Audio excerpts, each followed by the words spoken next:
father alienation survivor. As a father alienation survivor, what I would tell people that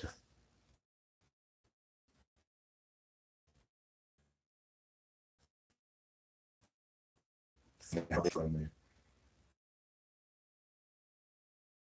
me, I would set up this metaphor. The goal of the malicious mother and her entourage, whether they be government officials, church officials, friends, is to drive a wedge and separate the father from the children. Even the shambles and shreds and dust left here in this picture from my work on the church pews that I'm converting from church pews into board for baseboard and crown. Even these shreds would be too much of a relationship. That's too much that would remain in the ultimate goal of the mother. She wants to burn the relationship between father and child. And she will have many helpers, and they will tell their version of the story. And until the relationship is completely severed and the bond is completely broken, and the father is completely removed from the memory of the child, she will not be satisfied. Even then, she will not be satisfied. This is the kind that they are not satisfied until the memory of you is removed from the face of the earth, or the character of the father is destroyed.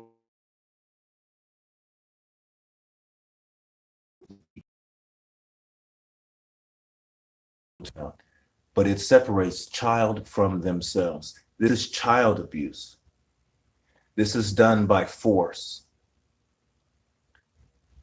This kind of separation makes the child hate even themselves. And any child who ends up in parental alienation, saying they don't care, that is evidence of the child abuse. For how could you not care about a father who has been in your life every single day of your life and raised you and cared for you? And they try to shove into the child's head false memories of pain. And I'm going to introduce you one by one, and even by name, to those willing to join this fight to separate you from your child.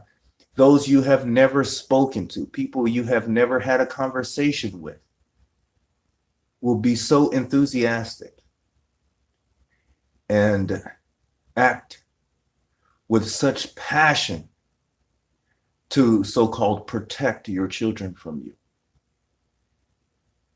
and to flood the child's head with memories of harm and pain and danger that does not really exist.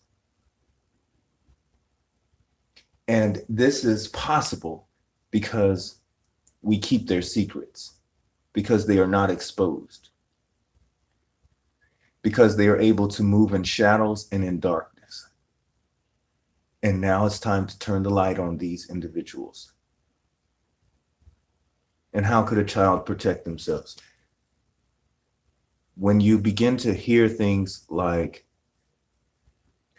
I'm sorry you have to go to your dad's house this weekend, or if you don't cut it out, the arm of my daughter.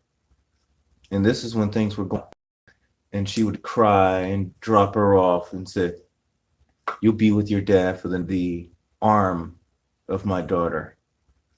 And this is when things were going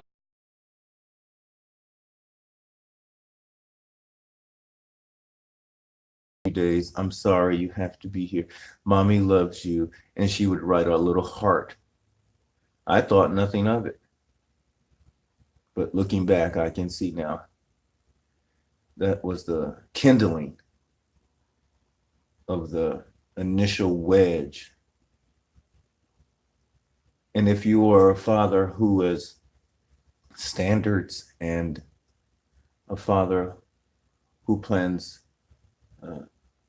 goals for your child, a father who is very involved. You can't imagine the amount of people that will come out of the woodwork to help separate you from your children. Now, they would not want the father of their own children separated. They don't want to break bonds with the children that they love. But they have all the energy and all the time in the world to break the bond between you and your child without ever asking what's going on here. This is one goal of the malicious mother.